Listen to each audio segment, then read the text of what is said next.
শোক সংবাদ নবনী দাস চাঁদনীপাড়া নিবাসী মরহুম জহির উদ্দিনের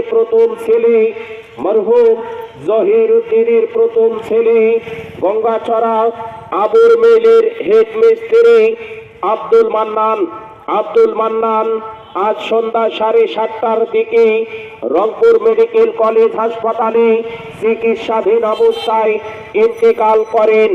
ইন্না লিল্লাহি ওয়া ইন্না ইলাইহি রাজিউন। মরহুমের জানাজার নামাজ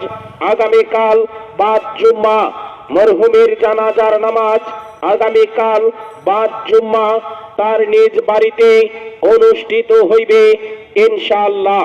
মরহুমের সকল আত্মীয় স্বজন, বন্ধু বান্ধব ও শুভাকাঙ্ক্ষীগণদের যথাসময়ে জানাজার নামাজে শরীক হওয়ার জন্য বিশেষভাবে দাওয়াত করা হইল।